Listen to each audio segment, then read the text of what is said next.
اهدنا الصراط المستقيم.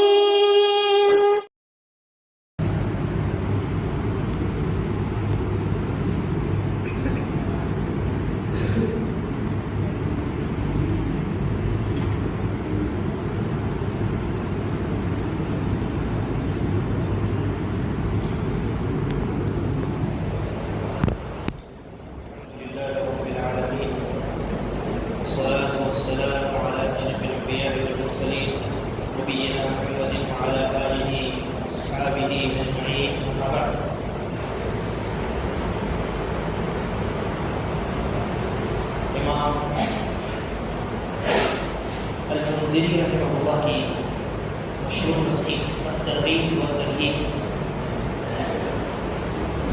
اس کے اس حصے کا درس جاری ہے کہ جس کو حدیث العصر علامہ ناصر الدین البانی رحمہ اللہ نے صحیح الترغیب والترہیب کا نام دیا ہے. یعنی اس کے اندر جتنی روایات ہیں اس حصے میں وہ تمام کی تمام روایات شیخ البانی رحمہ اللہ کی نظر میں قابل قبول ہے یا تو حسن ہے یا صحیح ہے، ضعیف روایات نہیں. اس لیے کہ انہوں نے جیسے کہ میں نے بیان کیا ضعیف روایات کے لیے اس حصے کو یعنی اس کتاب کو دوسرے حصے میں جو دو حصوں میں تقسیم کیا ہے، تو ضعیف روایات اس کتاب کے دوسرے حصے میں جس کو ضعیف الترغیب والترہیب کہتے ہیں.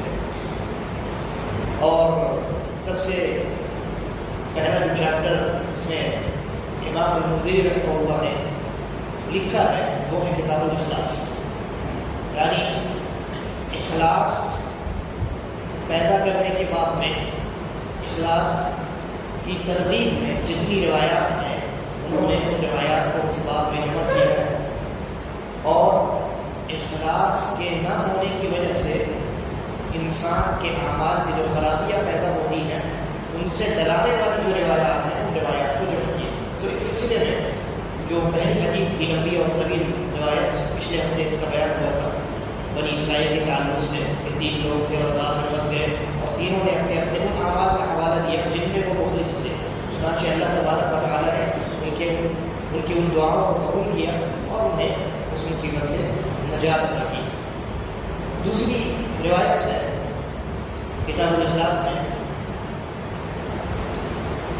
نبی اکرم صلی اللہ علیہ وسلم کا ارشاد ہے. آپ نے فرمایا، صحابی کہتے ہیں کہ نبی اکرم صلی اللہ علیہ وسلم نے فرمایا سلونی عما شئتم، تم جو چاہو آج مجھ سے سوال کرو. یعنی سوال جواب کا سیشن، جو چاہو سوال کرو میں جواب دوں گا. فنادى رجل یا رسول اللہ، ایک آدمی نے اللہ کے نبی کو آواز دی، کہا اللہ کے رسول صلی اللہ علیہ وسلم ما الاسلام، یہ بتائیں کہ اسلام کیا ہے؟ قال اقام الصلاۃ وایتاء الزکاۃ، آپ نے جواب دیا اسلام یہ ہے کہ نماز کو قائم کیا جائے اور زکوٰۃ کی ادائیگی کی جائے. قال فما الایمان، تو اس سوال کرنے والے نے دوبارہ پوچھا یہ تو آپ نے اسلام بتا دیا، اب یہ بتائیے ایمان کیا ہے؟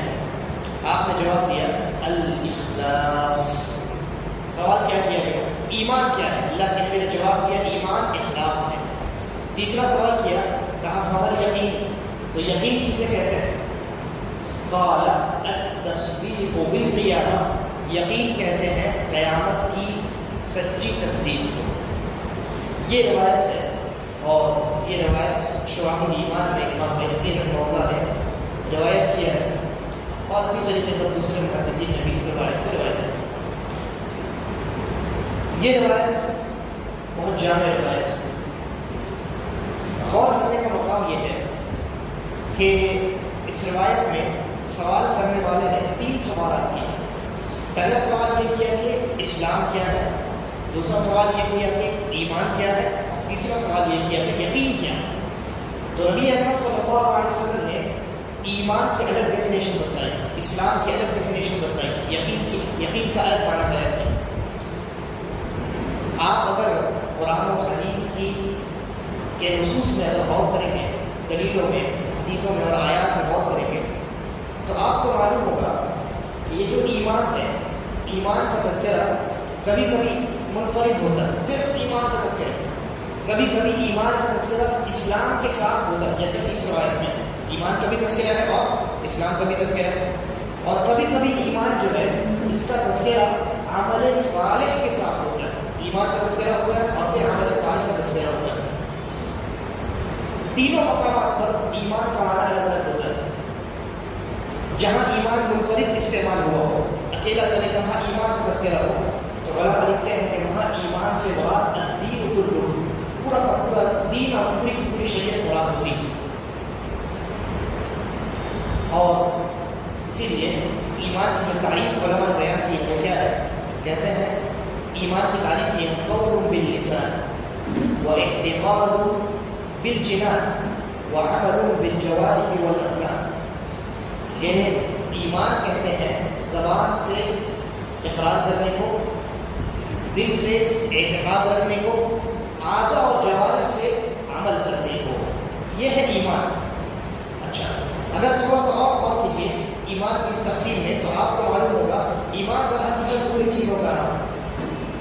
زبان سے جو انسان اقرار کر رہا ہے در حقیقت وہ زبان کا کیا ہے؟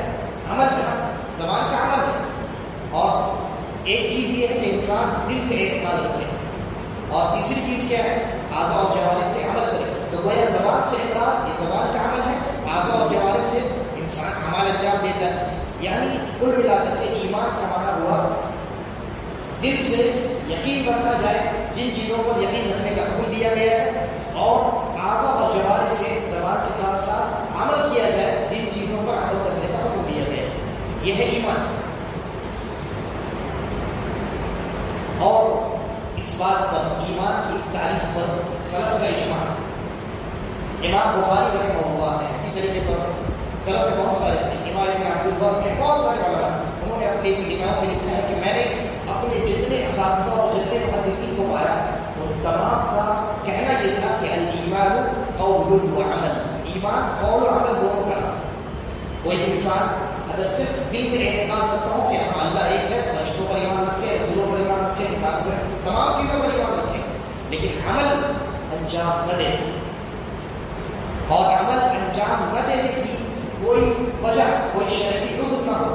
عام طور سے محدثین نے دو ایسی وجہ بتائی ہے جن میں کبھی کبھی ایمان صرف یعنی انسان کو صرف دل سے اعتقاد کرنے کا موقع ملتا ہے، عمل سے یعنی جوارح سے، اعضاء اور جوارح سے عمل کرنے کا موقع نہیں ملتا. صرف اور صرف دو وجہ ہیں.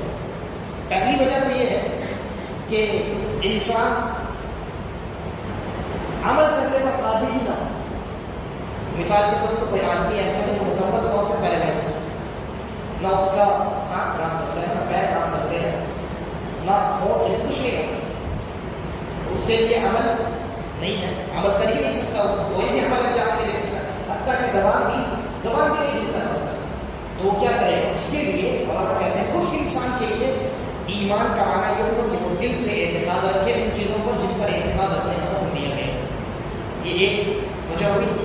اور دوسری صورت آپ کہہ لیجیے، دوسری شکل یا دوسرا موقع جہاں پر صرف ایمان پایا جاتا ہے، عمل اگر نہ بھی پایا جائے تو کوئی حل نہیں ہے. وہ یہ ہے کہ کسی انسان نے ایمان قبول کیا اور اس کی وفات ہو گئی.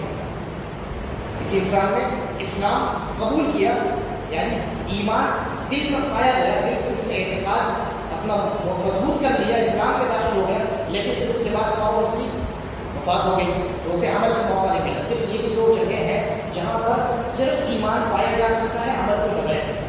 ورنہ تیسری کوئی جگہ نہیں، تیسری کوئی حالت نہیں، کوئی شکل صورت نہیں ہے جہاں صرف ایمان پایا جائے عمل کا. لہذا سلف کے نزدیک اگر کوئی انسان صرف ایمان کا دعوے دار ہے اور اس کی زندگی میں عمل نام کی چیز نہیں ہے تو در حقیقت وہ انسان مومن نہیں. در حقیقت وہ انسان مومن نہیں. کوئی عذر نہیں ہے اس کے پاس عمل چھوڑنے کا، اور تب بھی وہ عمل تک کرتا ہے اور کہتا ہے کہ میں تو دل سے اعتماد رکھتا ہوں، دل سے ایمان رکھتا ہوں، تمام چیزوں پر ایمان رکھتا ہوں. اس کا وہ ایمان بہتر ہے، اس ایمان کا کوئی شمار اللہ رب العالمین کے یہاں نہیں ہے. اور اس بات پر جیسا کہ میں نے کہا سلف کا اجماع ہے، سلف کا اجماع ہے. اس عقیدے کی مخالفت کی لوگوں نے کی، اس عقیدے کی مخالفت کرنے والے لوگوں کو سلف نے مرجئہ قرار دیا. مرجئہ کہتے ہیں وہ لوگ جن کا کہنا یہ ہے کہ آپ صرف اللہ کی معرفت حاصل کر لیجیے بس کافی. کہنا یہ ہے کہ آپ نے اگر اللہ کی معرفت حاصل کر لی، آپ نے جان لیا کہ اللہ ہے، وہ رب ہے اور وہی پوری دنیا کو چلاتا ہے اور جتنی چیزیں ہیں جن کا تذکرہ قرآن حدیث میں آپ نے صرف جان لیا تو یہ ایک گمراہ فرقہ ہے اور یہ ان کا عقیدہ ہے. سلف نے ان کو گمراہ فرقوں میں شمار کیا ہے، ان کو مرجئہ کہتے ہیں. سلفی طریقہ ہے، سلفی عقیدہ کیا ہے؟ ایمان دل کے اعتقاد اور عمل، ان دونوں چیزوں کا نام ہے. تو میں یہ بیان کر رہا تھا کہ ایمان جو ہے کبھی کبھی منفرد استعمال ہوتا ہے، طرح استعمال ہوتا ہے. تو جب طرح استعمال ہو تو اس سے تمام چیزیں مراد ہوتی ہیں. ظاہری اعمال بھی مراد ہوتی ہیں اور دل میں جو اعتقاد ہے یعنی باطنی اعمال وہ بھی مراد ہوتی ہیں. البتہ اگر کبھی ایمان اسلام کے ساتھ بیان کیا ہے، جیسے کہ اس حدیث میں صحابی نے پوچھا کہ اسلام کیا ہے؟ اللہ کے نبی نے کہا نماز پڑھنا اور زکات دینا. ممکن ہے روزے اور حج کا تذکرہ اللہ کے نبی نے اس لیے نہ کیا ہو کہ اس وقت تک روزے اور حج مسلمانوں کو فرض نہ کیے گئے بیٹھا. تو اللہ کے نبی نے اسلام کے جواب میں ظاہری اعمال کا تذکرہ کیا اور ایمان کے جواب میں آپ نے کیا کہا ایمان اخلاص کو کہتے ہیں اور اخلاص دل کا عمل ہے، ظاہری عمل نہیں. اخلاص دل کا عمل ہے، یہ عقیدے کا معاملہ ہے. تو جب ایمان اور اسلام ایک ساتھ اس حدیث میں یا قرآن کی کسی آیت میں استعمال ہو تو وہاں ایمان کا معنی باطنی اعمال ہوتے ہیں جن کا تعلق دل سے ہوتا ہے، اخلاص ہے، نیت ہے، نیت کے احکام ہے کمانے سے. اور اسلام کا معنی ظاہری اعمال ہوتے ہیں، نماز ہے، روزہ ہے، حج ہے، زکات ہے وغیرہ وغیرہ، جیسا کہ صحیح.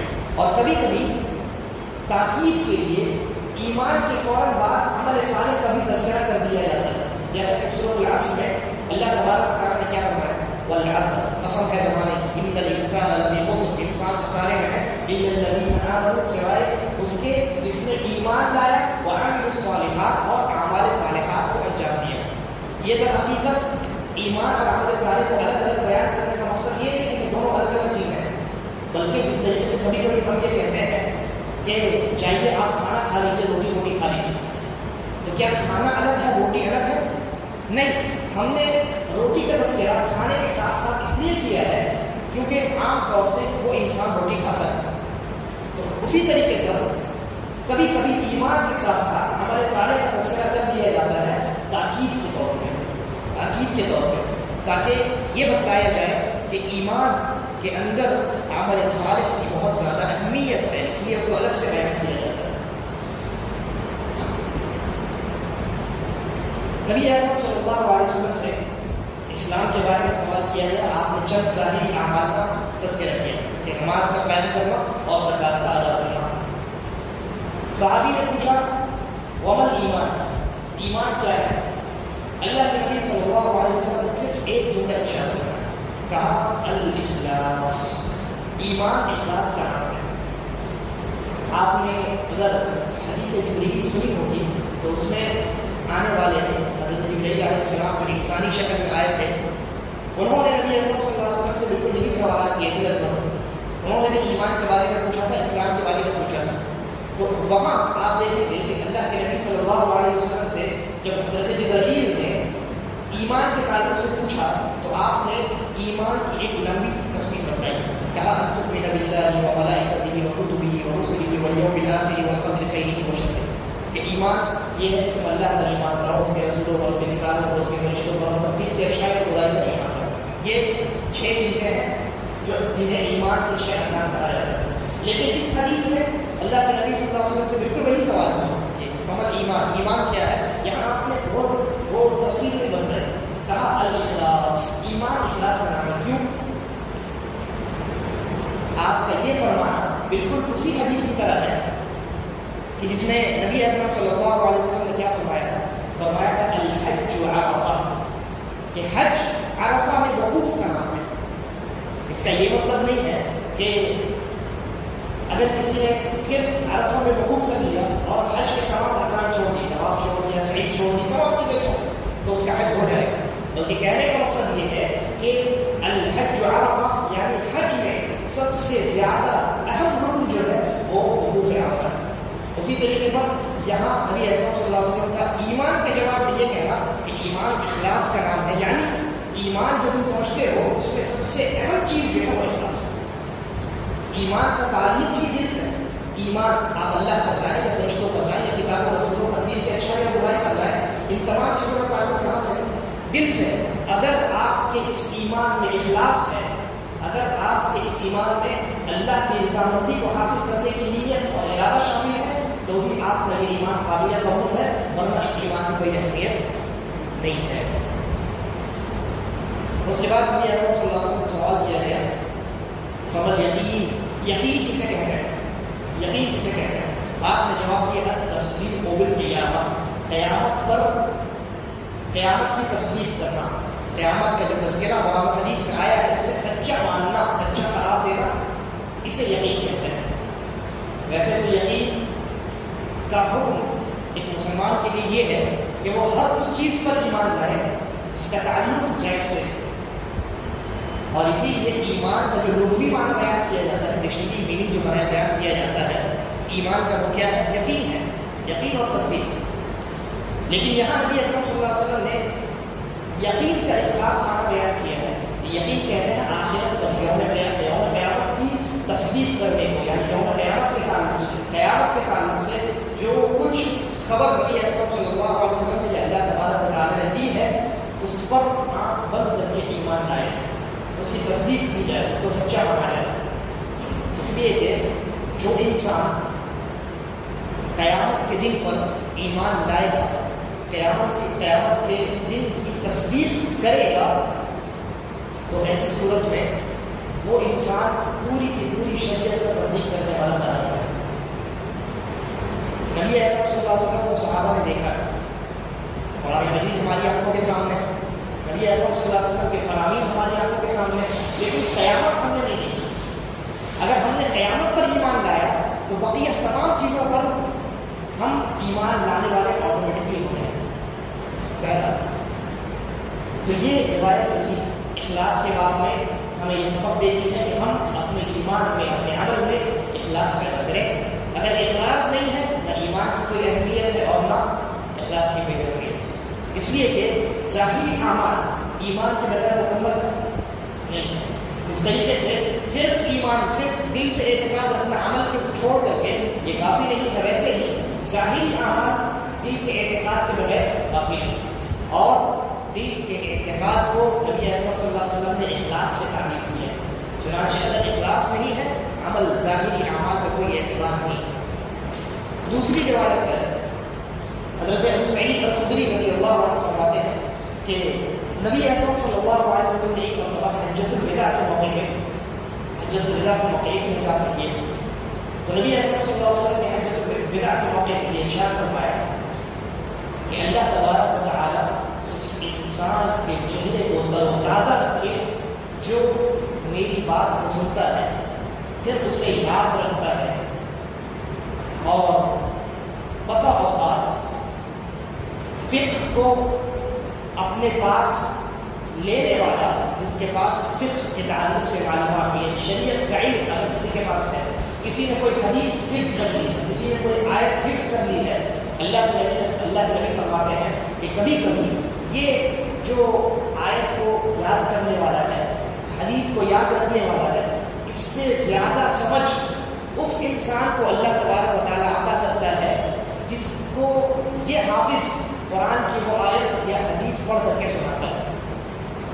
یعنی یہاں ان الفاظ کے ذریعے سے اللہ کے نبی صلی اللہ علیہ وسلم نے یہ خبر دی ہے کہ جس طریقے سے قرآن مجید کو یاد کرنے والا یا حدیث نبویہ کو یاد کرنے والا اگر یاد کرنے کے ساتھ ساتھ اس کو سمجھنے والا بھی، اس میں شریعت کی کیا مراد ہے اس سے واقفیت رکھنے والا بھی ہو، تو یہ بہت اعلیٰ ترین چیز ہے۔ لیکن اگر کوئی صرف قرآن آیات کو یاد کر لیتا ہے اور احادیث نبویہ کو حفظ کر لیتا ہے، اس کو اللہ نے وہ سمجھ نہیں دی ہے، وہ ان آیات کو فقیہ کے سامنے، جس کو اللہ نے دین کی شریعت کی سمجھ دی ہے، اس کے سامنے بیان کرتا ہے، تو اس طریقے سے اس انسان کو صرف قرآن آیات اور احادیث یاد کرنے کی وجہ سے فضیلت حاصل ہوگی، سامنے والا جس نے یاد تو نہیں کیا ہے لیکن احادیث کو پڑھ کر کے، سن کر کے، ان آیات کو پڑھ کر کے، سن کر کے ان کا صحیح مطلب اور صحیح مفہوم عوام کے سامنے بیان کرتا ہے، اس کی بھی فضیلت۔ یعنی یہ حدیث ہمیں بتاتی ہے کہ درجے ہم قرآن کی بعض آیات کا ترجمہ یا اس کا مفہوم نہ سمجھتے کو کم از کم یاد ضرور رکھیں، اس لیے کہ ہم نہ سمجھتے ہیں. ہو سکتا ہے مثال کے طور پر میں درس دے رہا ہوں، مجھے قرآن کی کوئی آیت ابھی آپ کو بتانی ہو اور میرے ذہن میں وہ الفاظ نہیں آ رہے، تو سامنے کوئی حافظ بیٹھا ہوگا، میں کہوں گا کہ فلاں آیت ہے، فلاں کی آیت میں ہم سے تھوڑا سا اشارہ دوں تو وہ آیت سنا دیں، حالانکہ اس آیت کا وہ مفہوم نہیں جانتا اور مجھے وہ آیت یاد نہیں ہے، لیکن دونوں اپنی اپنی جگہ امت کو فائدہ پہنچا رہے ہیں. اس لیے بہت سارے لوگ آپ کو معاشرے میں ملے تھے، مجھے بھی ملے، جن کا یہ کہنا ہے کہ قرآن حفظ کرنے کا کوئی فائدہ نہیں. آپ قرآن کا ترجمہ پڑھیے اور اس کی تفسیر پڑھیے، قرآن حفظ کرنے کا کوئی فائدہ نہیں. اللہ کے نبی نے کہا کہ قرآن اور احادیث کا حفظ کرنا بھی مفید ہے. آپ اگر قرآن کو یاد رکھتے ہیں، قرآن کی یہ حفاظت ہے. قرآن اور احادیث کو اگر آپ حفظ کرتے ہیں، یہ حدیث کی حفاظت ہے. جبکہ آپ اس کو نہ سمجھتے ہیں، آپ نہ سمجھتے ہیں، کوئی دوسرا سمجھے گا، آپ کے ذریعے سے کوئی دوسرا مستفید ہوگا، بس کسی دوسرے طریقے سے استفادہ کرے گا. تو اس لیے علماء لکھتے ہیں، اس کی شرح ہے کہ ہر انسان کو یہ کوشش کرنی چاہیے کہ جہاں قرآن مجید کی بات سننے کو یاد کرتا ہے، وہیں احادیث، چھوٹی چھوٹی جو احادیث ہوتی ہیں، جو ضروری احادیث ہوتی ہیں، کم از کم ان کو بھی یاد رکھیں، تاکہ ایک تو حدیث کی حفاظت ہو سکے، اور دوسرا یہ کہ جب وہ حدیث یاد رکھے گا اور اگر ترجمہ بھی اس کا یاد رکھے تو کسی نہ کسی موقع پہ، کسی نہ کسی موڑ پر اس کو وہ حدیث یاد آئے گی، اس کو یہ یاد آئے گا کہ نبی اکرم صلی اللہ علیہ وسلم نے فلاں مسئلے کے تعلق سے یہ فرمایا کہ اگر اخلاص کی کوئی حدیث یاد کرے، انسان کی مطلب اعمال بھی نہیں ہے کہ اعمال کا دار مدار نیتوں پر ہے.